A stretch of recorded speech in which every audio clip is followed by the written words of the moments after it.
Hello, ladies and gentlemen. Eddie Marcus here again. Today I want to talk about saving America. In seriously considering saving America, one would recognize that the only salvation that America has, or its degree of salvation, which rests in the degree of salvation of the people and countries of the rest of the world. So to be serious about settling America's problems, it means seriously considering settling the problems of the nations of the world. It's amazing that I find myself here talking to you today about these things, and I feel comfortable in sitting here doing this or standing here preparing this for you, because this is not foreign territory. This is territory that is quite familiar to me and might be foreign to most. And this is why I'm doing it, so it will not be at least totally foreign to you. You see, you, the human race, just that important. That is representative of who and what the people are all over the world. All people represent God, represent the Creator. All people everywhere. The people who are living with every imaginable dream at their fingertip. And the person that's lying on the streets of Africa, Calcutta, starving to death. No parents. Same God. But there's a big disconnect between what's happening to the people from these two extremes and why it happens. It happens and it shouldn't happen. It happens because the people who are instrumentations of the powers that cause its manifestation are not aware. They are not aware because they have been led far, far away from the path of truth, and being led so far in a situation where they themselves are not actually giving birth to, but carrying on the lifeblood of a system of failure. They were born into it. That's what they learned. That's what they are. And nothing has happened in their lives to transform them into new creatures. The world is going on as it is, and it's getting worse and worse, as has been predicted. And so I find myself, who have always been champions of the underdog, champions of those who needed assistance, those who were being abused. And in my early life, I never lost a battle in standing up for the underdog.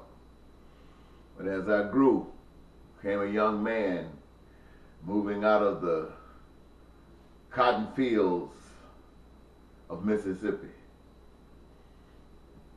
going to college and ending up in the cities of Chicago, where all kinds of things take place.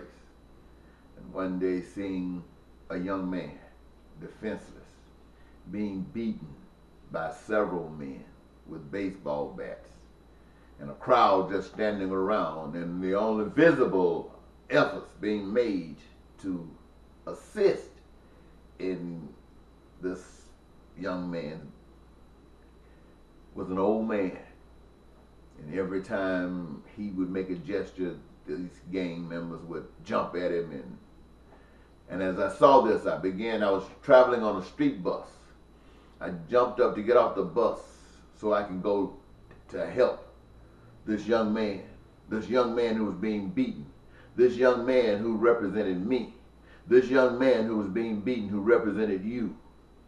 I wanted to get off this bus, but the bus driver wouldn't stop, and all the people on the bus started saying, "Young man, don't get off, because what they're doing to him, they'll do to you."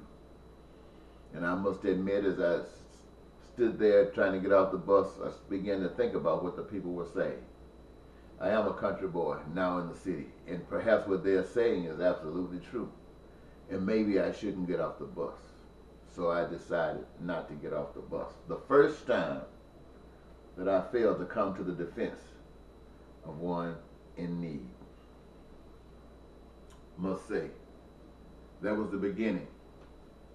That was the beginning of my end.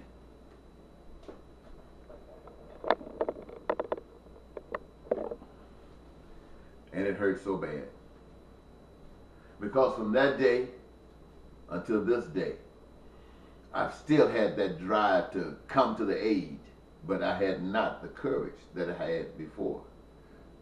Before, I never even thought about it. I just did it. But once I gave it some thought, I refused to do it.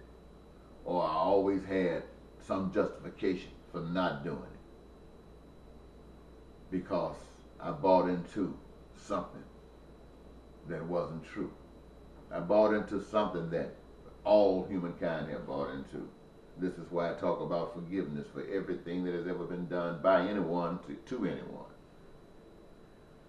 So I stand here recognizing that the challenge is great for those who come into the light. When you come into the light, it seems as if everybody's against you. They don't mean to be, but they are just in the darkness. And where darkness is, hey, there's a conflict when light starts coming. You see what I'm saying? And so here, when they start talking about human beings, they will do everything they possibly can to preserve their familiarity. But that means that the challenge is strong. But should the light diminish? The truth says it can't diminish. The people's heart might change. The people may give up. But the truth is still the truth. And what peace and prosperity and joy in life is reaching out for is for truth to be alive. And so this was justification when I was in the military. To recognize that policies that was being administered by the powers that be of this country were hurting millions and millions of people. My protest was to refuse to take orders from the command, knowing that I would be court-martialed, knowing that I would be relieved from the military, probably with other than honorable separation. But it was my choice to take this on me rather than to allow, without speaking out against it, all of this oppressive policies that were being made. So even after then, I only do this because I understand God a little bit different than you. I understand a God of love. I understand a God that wants peace and prosperity for everybody. I understand a God of love who is requiring everybody to participate, because therein lies the beauty of God. I already know that, but most folks don't. And so I have to keep on trying to get their attention. If I have to break laws of the state, which are no laws, there's only one law that's broken, and that's the law that's breaking God's law. And that's what the human race has done, broken God's law and walking according to the laws of men, which is the author of all this crime and violence, terrorism and war. Crime and violence, terrorism and war, poverty. It's that robbery from God's way. Now, you say the robbery from God's way is the sin, it's the evil act. So any act that takes place within this evil act is nothing but a continuation of what it always has been and is. So how can an evil act be evil against the evil act? It's one and the same. So when you start arresting people talking about they stole this, or they stole that, or they committed this crime, the question should be, why? Why? Why did they commit these crimes? The things that they stole was to be available to them free, according to the creative plan. Why didn't they have it free? Is it because some system is established that denied them that? These are things that the people who are walking in darkness don't understand. These are the kinds of things that people whose blinders are still in place can't see. And so when you look out for support, you start seeing that people who are as close to you as your spouse might not understand and might choose to disassociate themselves from one such as this. They don't mean any harm. They just don't understand. And so they will have to walk, because one who's being led by light will not change. And I have experienced one of those, and I'm sure that the lady I'm married to right now is fed up with waiting for you to change. And since you won't change, then I'm sure she wants me to change to fit in as a successful part of the way of the world. Can you believe it? I can. Why? Because people do not understand.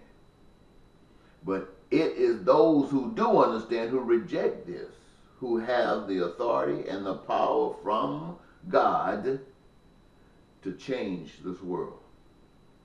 So I say, I guess it must be my responsibility to make sure that not only every American, but that every human being on the face of the earth have available to them shelter of their choosing, shelter that they are satisfied with.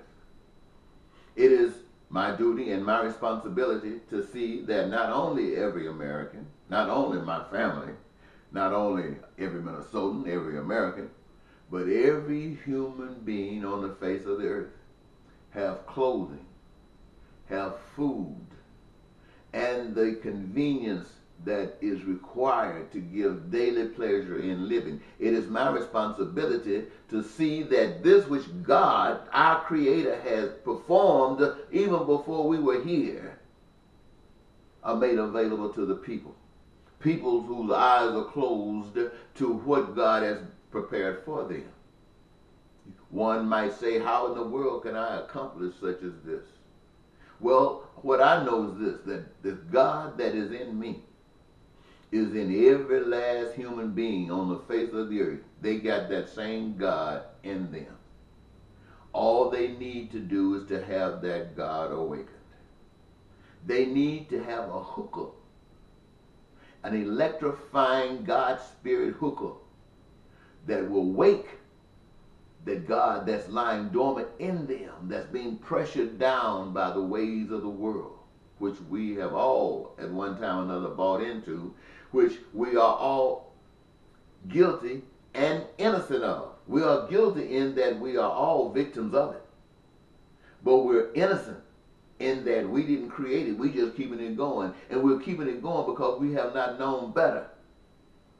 And our Creator has allowed us to live by the seeds that we plant.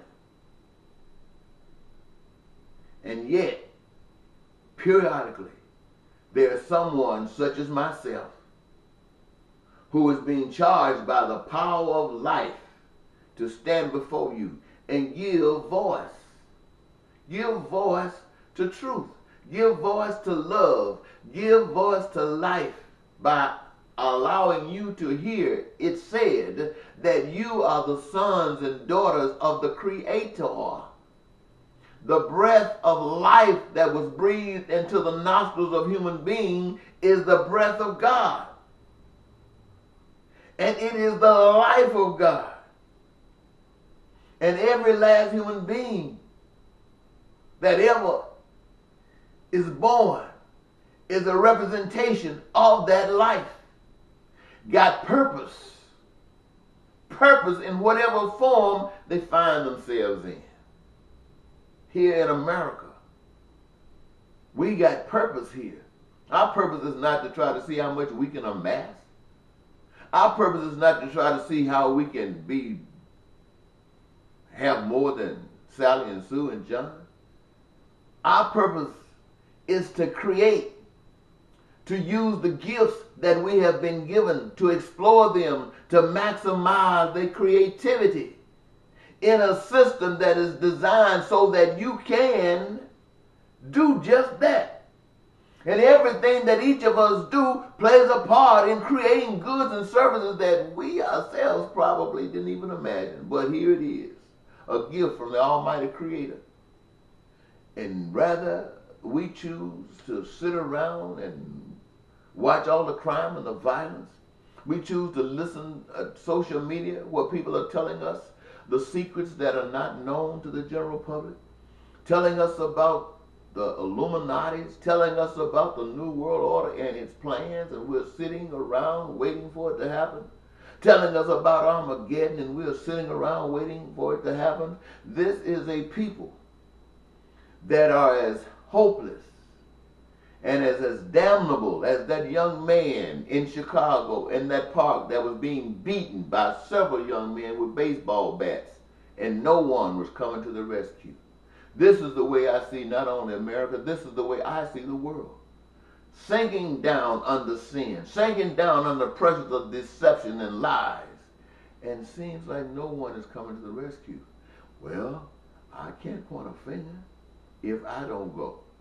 So I'm going, and I find out going, trying to be responsible to God, does not give me extra energy to point fingers at anybody.